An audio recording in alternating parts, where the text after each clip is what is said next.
see that the Methodist Church has a big month in February.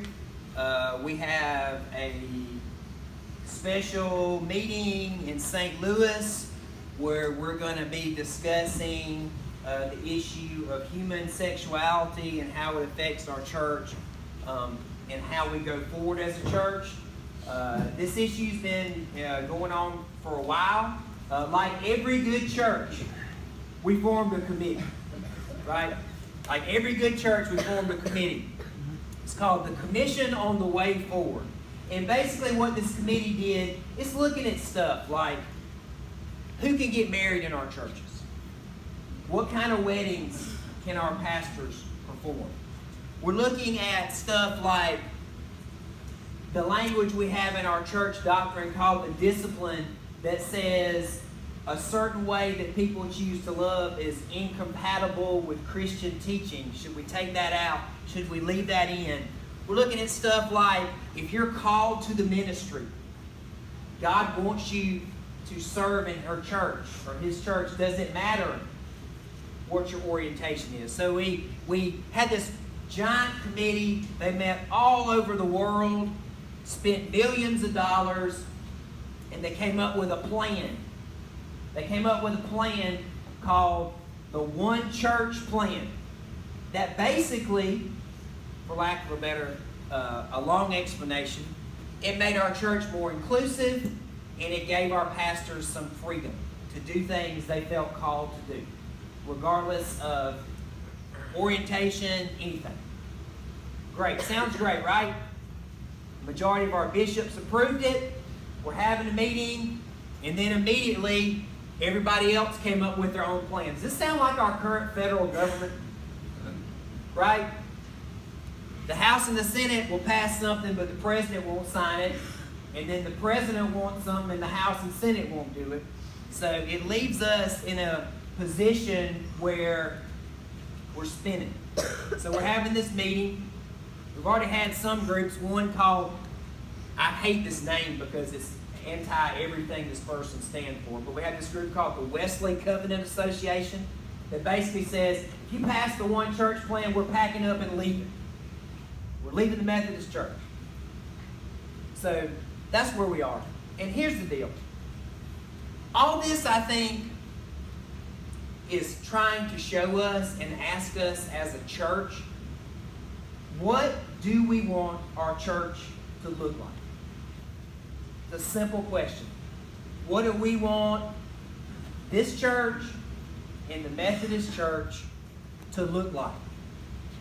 In Luke 14, Jesus tells some parables, and in one of those parables, he talks about what I want the kingdom of earth, not heaven, earth, to look like, what I want my church to look like, and what he tells us is, I want my church to look like a banquet. Okay, I want to have a big table, and I want everybody to sit around the table. Okay, real simple. Real simple. And so the question is, who gets a seat at the table? Who gets a seat at the table? I have been with my wife since we were in high school. We dated in high school.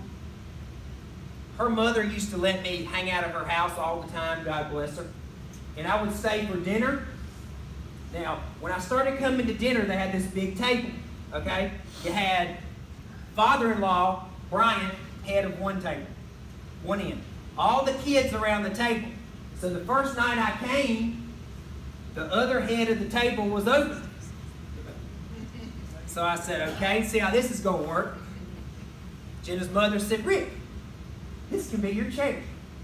So, for over 30 years, I've been at the other end of the Campbell table, even though I'm not a Campbell.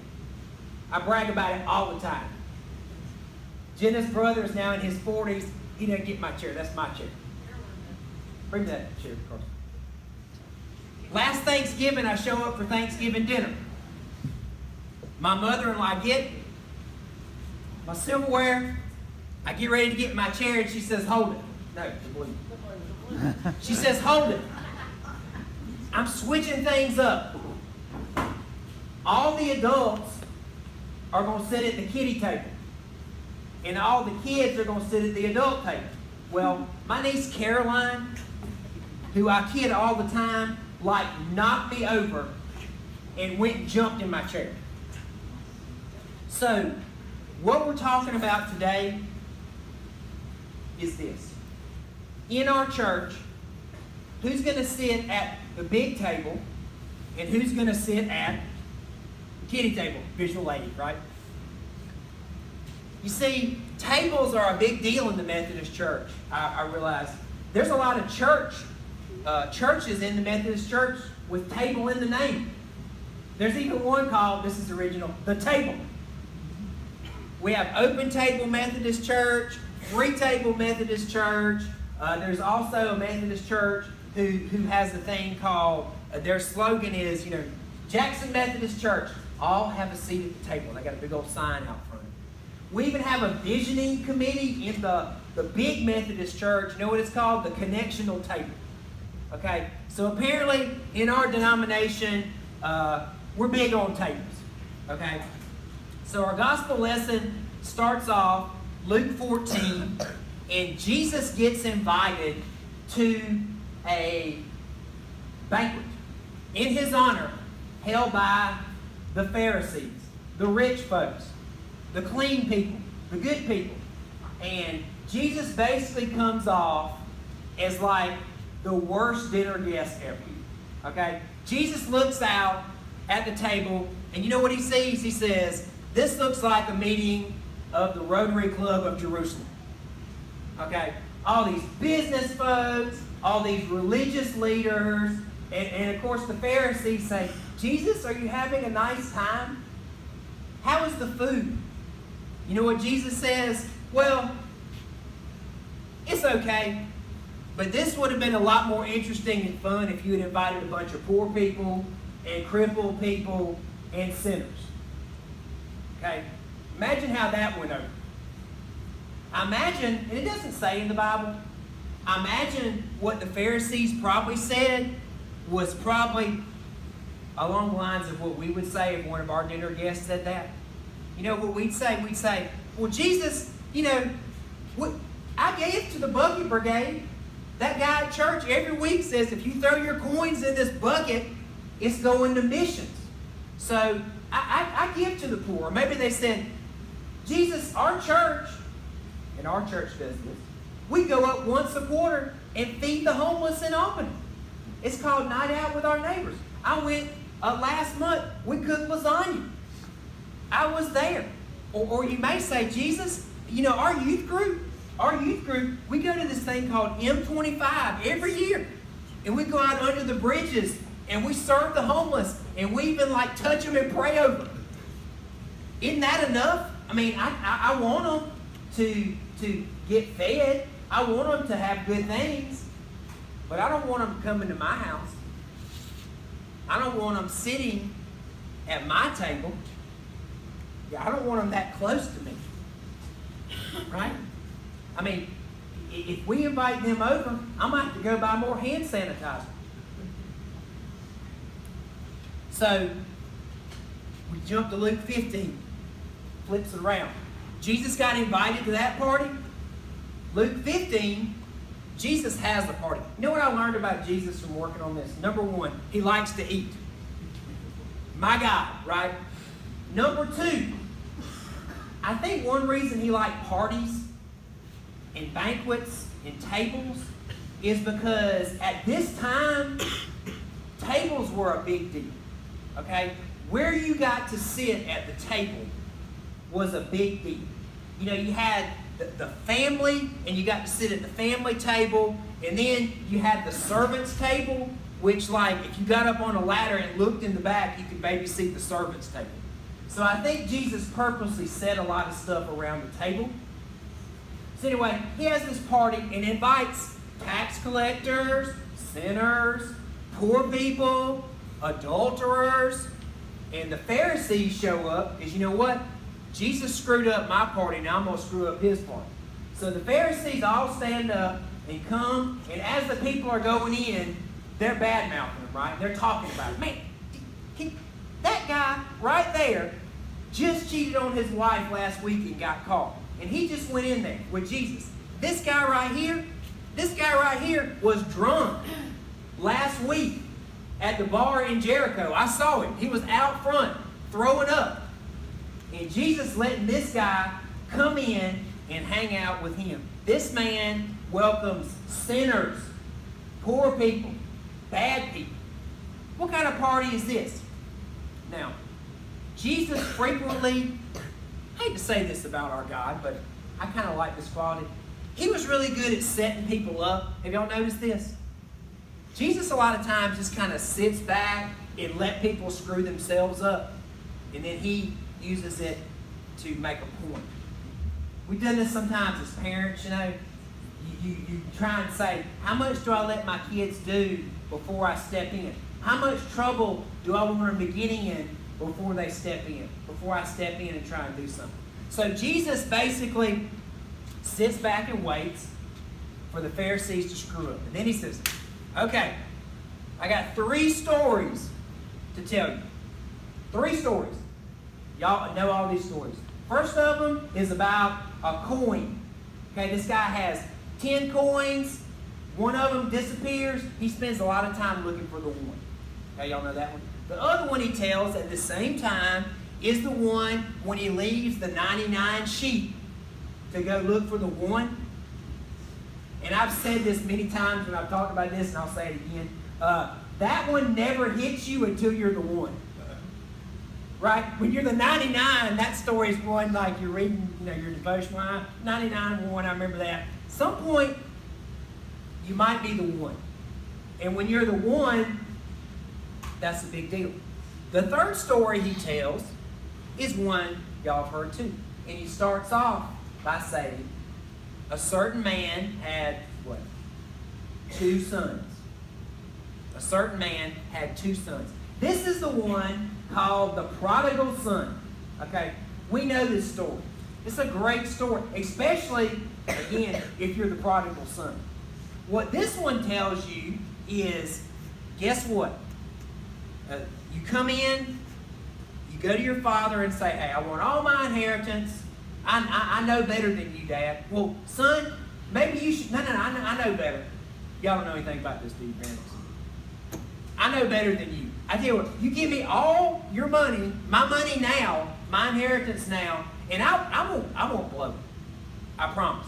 What does he do? He goes out and blows it, right? And he winds up working in pigs and eating the food that the pigs are eating because he can't find any food. And like we all want to do when we fall, because at some point we're going to be the one who has lost everything because of a mistake we made. So when we're that person, we want to come back and say, we love that no matter how bad we screw up, that when we go, God's going to, everybody knows this part of the parable, I like it. The dad sees him and then takes off running and hugs him, right? I had a video I was going to play about this, but it was too long. But anyway, basically the guy comes up, the dad, he's sprinting. Oh, I forgive you, son. I know you screwed up. That is a great feeling, right? That is a great feeling. When we're talking to people in the world about, I can't be a Christian because I did X, Y, and Z. I've told this story. Well, let me tell you, Mr. So-and-so who thinks you screwed up. There was a certain man had 2 sons, and one of them screwed up, and God took him back, and everything was great. And it's a nice thing to think about, and it gives us hope. It gives us hope. And one thing that it also does, like a lot of Jesus' story, when you get into it, it makes you think. Okay? And it makes you think because of this. Because there's a little part in here that Jesus says a certain man had 2 sons. Okay? So we know about the first one. The first one is the one that comes back and is screwed up and is embraced by the Father. Now, here's the second son. Okay? The second son is probably how most of us sitting here feel like, right? We toe the line. We never do anything really bad. We never have really disappointed our parents in a big way. And so you have the son who's been there the whole time. He's been working. And then you have the son that screws up. And then the son who screws up, the dad says, he's back. He's back. Let's welcome him in. And the older son, you know what he says? He says, do you not understand what your son has done? Not my brother. It's not my brother. It's like parents, when your children are bad, my wife never does this, but she does. She'll come in and say, he's your problem. He's acting just like you. This is your child, right? Or like when Jenna was on maternity leave, I'd walk in the door and she'd like launch the baby at me. I can't take it anymore. He's yours. This is your child. Not my brother. Your child. Now, the prodigal son, he's there. He'll take whatever, right? He just wants to be part of the feast. He's starving. You know what he says? He says, you know what? I tell you what. I really screwed up. I'll even take the kiddie table. I'll even take the kiddie table. You know what? You're eating steak. I'll take a hamburger. Right? I've been through so much. I'll even take a hamburger. I'll take the chicken strips, and you can eat the prime rib. Because unfortunately, we've taught people that if we think you've done wrong, you should be satisfied with the kiddie table, right? I mean, it's a nice table. I mean, I think Jen and I paid $5 for this chair about 20 years ago. Look how nice it is. It's blue. I mean, now listen. You see how nice this room is? See how nice our facilities are? We want you to come to church. We want you to come. You can come out here. We got good music. We got a rocking coffee bar now. You can have tea. We want you to have all that. But guess what? Don't ask us to get married in our church. You can have all this, but don't ask us that. Or, you know what? We want you to teach Sunday school. We want you to help with the youth group. We want you to, help us in our mission field. But now wait a minute now. If God calls you to be a pastor, you got to go somewhere else. You got to go somewhere else because, the stuff we want you to have, you ought to be fine with the kiddie table. But the stuff you want to have, that's getting pretty close to the big table. To the seat that I earned after being there for 30 years eating my meals. That's my seat. So, really what Jesus is telling us in this story that I really think is important is this. He doesn't say, Pharisees, you can have a table up front, okay? And poor people, you can have a table up front, okay? He doesn't say that. He doesn't say, you know what, we'll just take the kiddie table out of the way. And Pharisees, you can sit over here and do your thing. And poor people, sinners, adulterers, you can sit over here. You know what he tells the Pharisees? You know what he tells the Pharisees? You know what he tells the two brothers? I want you all to sit together at the same table and be my church and be my kingdom on earth. Just like that guy in that video this morning. I want the poor people to come in my restaurant for their free meal, and I want the rich suits that work at the Capitol to all be in line together in my restaurant. And that's what God wants for His church. Because, see, like everything else we do, and the band can come up. Like every other story of Jesus that I like, Jesus didn't just say this. He showed it. He showed it that sometimes you have to be part of His kingdom. You know what you have to do? You have to eat with people you don't like. And you have to hang out with people you don't like. And you have to be around people who, guess what, do things to hurt you, or do things to disappoint you, or do things that you think is, to quote our discipline, incompatible with Christian teaching.